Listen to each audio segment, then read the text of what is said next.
Now, taking on the behavioral aspect and bringing about change in a corporation, sustainability or corporate social responsibility, they demand a lot of bandwidth. Yes.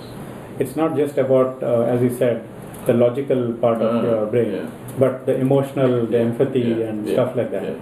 So in this, while stretching the bandwidth on that side, how do you really how do you see transpersonal leadership resonate with what is required for sustainability? Right. I think that first of all we have to take it beyond emotional intelligence. Okay.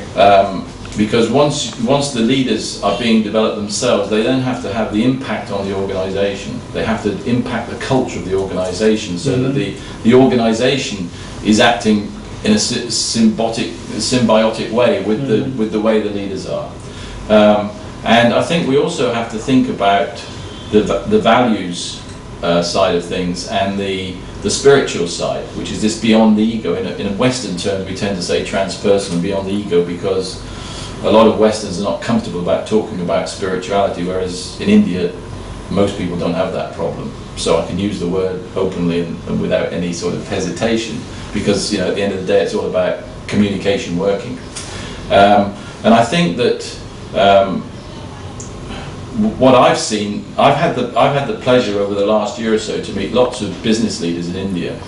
I have to say that it's through a fairly narrow lens, because I think I've been able to meet the leaders of, in general, well-respected companies. So they're the cream of the cream, if you like. But what I found amongst those leaders is that one, they've got a huge intellect, and two, they are spiritual in terms of they really want to do things for the greater good. And they, of course, have to balance that between the financial and the spiritual. It's not it's not all one or the other. They have to be in balance with each other. And I find that they're very inspiring in that way. More inspiring than most leaders in the West, I have to say. They're certainly at least as equally intellectual. And not just the chief executives, but also other senior executives. And I've been particularly impressed with HR directors that I've met in this country too. But, and there is always a but, isn't there? And that is that I feel that there's sometimes not a complete connection between the intellectual, the logical, and the spiritual. That they're not.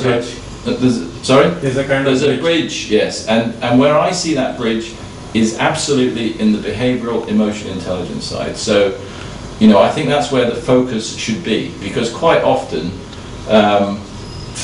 I can sense that the leaders have a great positive thought, full of values and so on and so forth, but it's actually quite difficult to get it enacted through their people and to get them on board as well, because of the kind of communication and the kind of behaviour. And some of this is cultural, I'm sure. In the past and even now, to some extent, it's quite a hierarchical society, and therefore, there are layers of importance, if you like, and sometimes people forget that we're all equal human beings. But I think that's sort of 10–15% of it. I think the rest of it is that we've got to remember we're all human beings. So most of it is all the same wherever you are in the world, and it's about having that respect and will to understand the other person. I think so. In all the assessments that we've done and research, what we find the greatest request from the employees, the staff of their boss, is empathy. Be more empathetic, be more understanding. That's not sympathy. It's not about sharing emotions. It's about understanding. And if we can increase that understanding between human beings, that in itself will be quite magical in increasing productivity. And that comes from the EQ. Yes. Dimension. Yes. I guess the desire to do that comes from the spiritual. So for the leaders, you have to be intellectually sound.